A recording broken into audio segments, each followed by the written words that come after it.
makukulong ka na talaga. Magugulat ka na lang, inaaresto ka na. Pati yung kasama. Ang susunod na programa ay rated PG.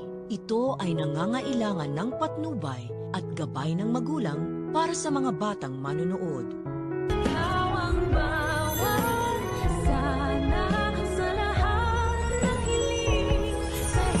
We are still in the clear. Me, tinulungan mo kami, di ba? That makes you an accomplice. If we go down, Ang masaya nga sanang tanghalian nila Giselle, Lynette, Justin at Annalyn ay magugulo nang dahil dito sa demonyitang si Moira. Pinalitan niya kasi ang regalo ng apat sa isa't isa ng mga bagay na makapagpapaalala sa kanila na sila'y mga walang kwentang tao. Pero maisip nga kaya nila na walang ibang taong gagawa nun sa kanila kundi si Moira lamang. Yan ang dapat nating abangan. Samantala, sa telepono naman ay makikibalita itong si Nerissa kay Moira kung ano ng status ni Lolo Pepe. Ang magiging sagot naman ni Moira ay comatose pa rin, kaya naman absuelto pa rin daw silang dalawa. Gulat na gulat naman si Nerissa dahil sa biglang pagdamay sa kanya ng kanyang best friend.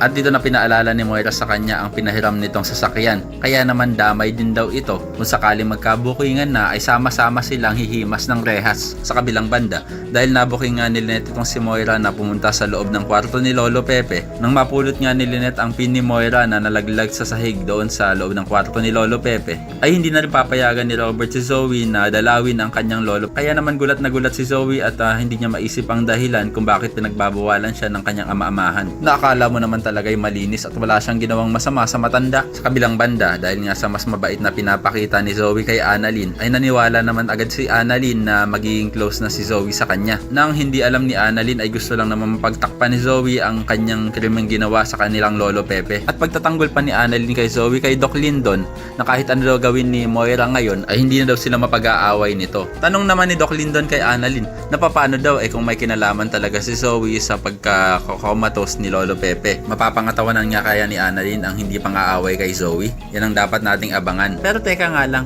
bakit kaya hindi naiisipan ng mga taga-Apex na lagyan ng CCTV camera ang kwarto ni Lolo Pepe para malaman nila kung sino ang pumapasok at lumalabas doon? Kaya naman kung sang-ayon ka rin na sana naman ay lagyan na nila ng CCTV camera ang loob ng kwarto ni Lolo Pepe, ay pakilike ang video na ito and don't forget to subscribe. Thanks for watching and see you next time. Bye-bye!